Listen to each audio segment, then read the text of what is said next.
Hai teman, selamat datang di channel Sekate New. Jangan lupa pada teman-teman untuk like, komen, dan subscribe supaya tidak ketinggalan update dari channel ini. Mimin ucapkan terima kasih. Selamat menyaksikan. Sandiwara bangkrut sang direktur ke istri, bab 92. Adrian bersyukur hubungannya dengan Mairo tidak lagi mengkhawatirkan. Walau sebenarnya ia paham jika sang istri menerima kondisi yang ada. Namun tetap saja hatinya terlalu berat untuk menyatakan. Terlebih niat Adrian untuk menolak Naya, menolak menikahi Naya, harus ia batalkan pada akhirnya. Kasihan Naya mas, mungkin hidup dia memang gak akan lama lagi. Setidaknya dia merasa bahagia di akhir waktunya.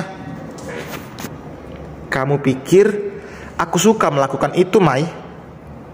Mairo menggeleng. Awalnya aku mengira kalau kamu ingin kembali ke mantan istrimu, mas. Dan aku sudah salah sangka. Aku minta maaf untuk itu. Tapi saat ini dia memang benar-benar butuh bantuan kita. Dengan mengorbankan perasaan kita berdua. Begitu, Mai. Itu keinginan dia. Dan aku sudah mengatakan sanggup memenuhinya. Mairo menunduk kala itu. Iya, itu yang Mairo katakan pada Adrian. Dia sanggup memenuhi keinginan Naya ketika wanita itu terang-terangan meminta izin pada Mairo untuk menjadi yang kedua dalam hidup suaminya. Meski sempat menyesal karena menyanggupi, namun Mairo berpikir lagi. Jika memang takdir membawa Adrian untuk berada di tengah-tengah dua istri, maka ia tidak akan menentang keras. Mairo akan berusaha ikhlas selama dirinya merasa sanggup pula berada di samping suaminya.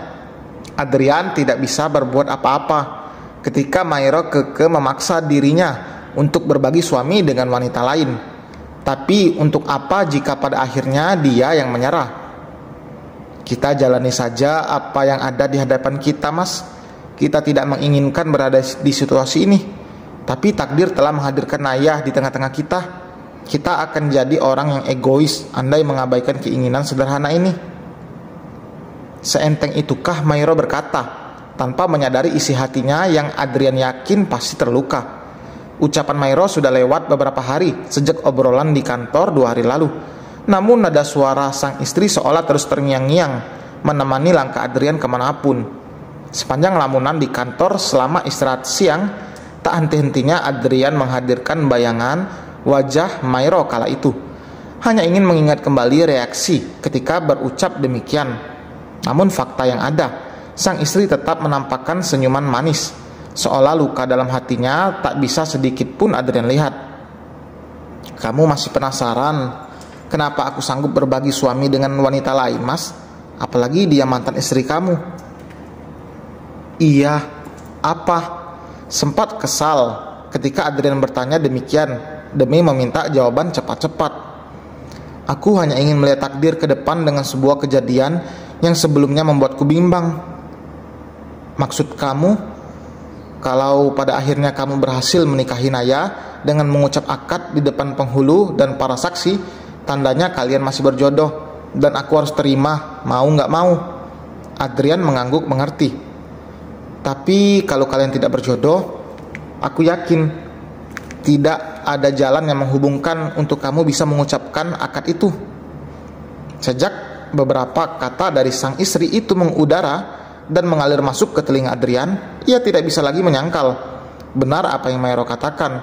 Bahkan pasangan yang akan menikah esok hari pun bisa terpisah oleh berbagai macam alasan dan kejadian jika takdir jodoh mereka tidak ada.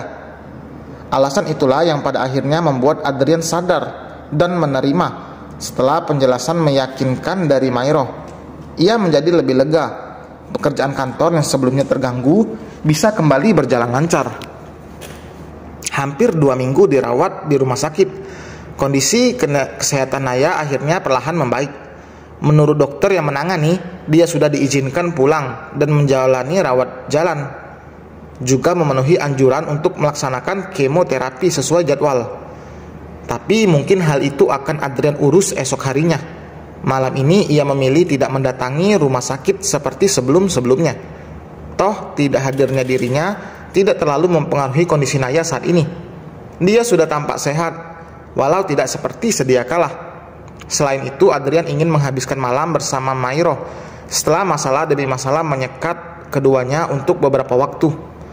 Dalam perjalanan pulang dari kantor, Adrian menghentikan sejenak mobilnya tepat di toko bunga. Sorot cahaya menjelang senja yang memancar semakin memperindah tampilan berbagai macam jenis bunga yang terpajang di depan toko. Adrian melangkah cepat masuk ke dalam toko bunga itu. Tidak sampai 5 menit, ia kembali keluar membawa sebuket bunga mawar merah di tangan kanannya, tak lupa secari kertas berwarna yang masih berada di tangan kirinya. Adrian masukkan ke sela-sela kumpulan kelopak di dalamnya. Sejenak Adrian mengangkat pergelangan tangannya untuk melihat jarum jam yang tertera. Baru pukul 4 lewat beberapa menit. Biasanya Mairo masih sibuk memasak sore ini. Suasana itu semakin mendukung Adrian untuk berniat memberikan sebuah kejutan. Cukup masuk ke dalam rumah sambil mengendap-endap, lalu melangkah perlahan menghampiri sang istri. Kemudian menyodorkan sebuket bunga mawar merah dari tangannya ke depan wajah Mairo, namun tanpa menampakkan diri. Ya, rencananya yang masih berada dalam bayangan Adrian setidaknya berhasil membuat dirinya tersenyum-senyum. Rasanya tidak sabar melihat reaksi sang istri dengan kejutan yang ia berikan.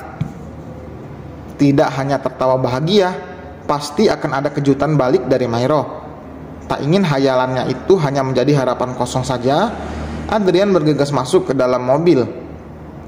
Namun ketika mesin baru ia menyalakan, suara denting ponsel yang tiba-tiba terdengar membuatnya harus menunda sejenak untuk menginjak pedal gas. Pikirnya barangkali notifikasi pesan itu dari Mairo. Ponsel yang Adrian letakkan di jok sebelahnya ia ambil cepat. Begitu ponsel menyala, ia bisa melihat jelas pesan yang masih terpajang di layar ponselnya itu. Dan faktanya bukan dari Mairo, melainkan dari seorang perawat di rumah sakit. Pak Adrian, bisa ke rumah sakit sore ini? Atau malam ini juga tidak apa?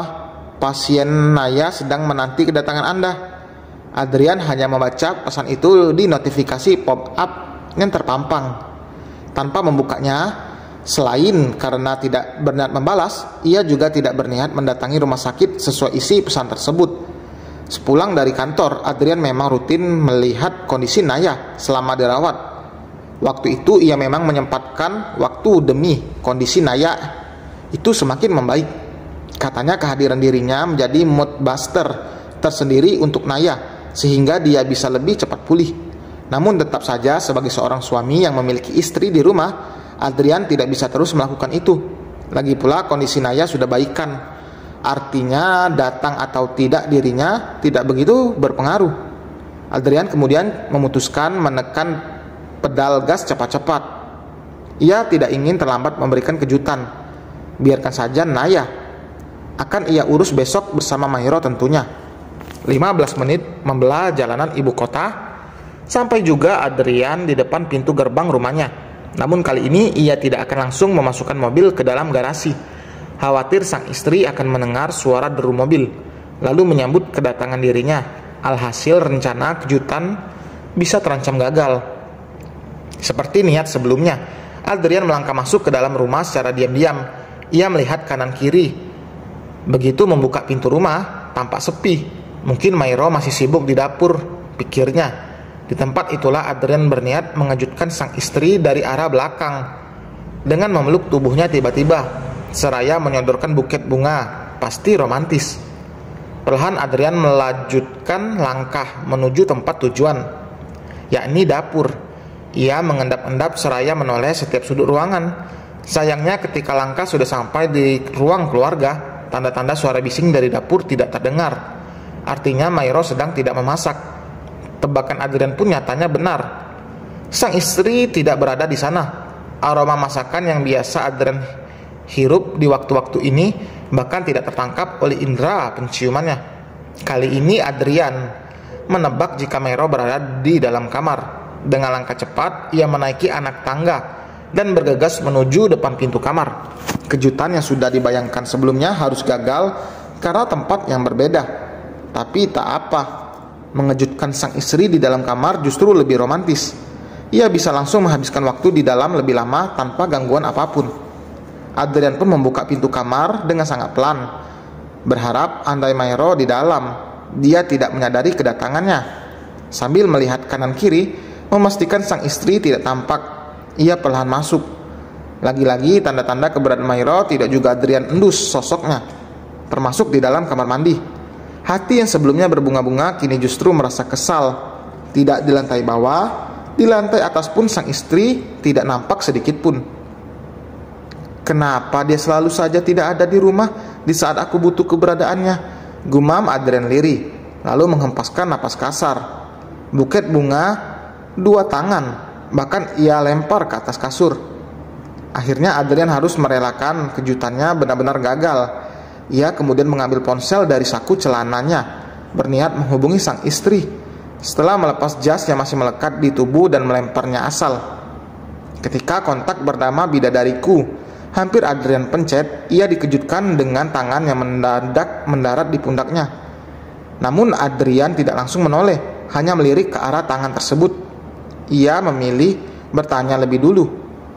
Siapa kamu? Sayangnya beberapa detik terlewat, suara jawaban tidak juga Adrian dapatkan. Karena penasaran, ia segera menoleh setelah menjauhkan tangan itu dari pundaknya. Kemudian baru berbalik badan. Tidak hanya terkejut, bibir Adrian bahkan refleks ternganga begitu mengetahui sosok di depannya kini. Dan selesai teman, terima kasih telah mendengarkan. Bukan salah Adrian lagi ya, memang Mayro sendiri yang mau dimadu. Waduh, jangan salahkan Mimin lagi. Mimin sudah buat Adrian tegas, tapi malah Mayronya yang kayak gini. Wah, jangan marah ya teman. Dan juga kira-kira siapa sosok yang mengejutkan Adrian ini? Penasaran? Jangan lupa like, komen, dan subscribe. Bagaimana menurut kalian? Sampai berjumpa di bab berikutnya. Bye.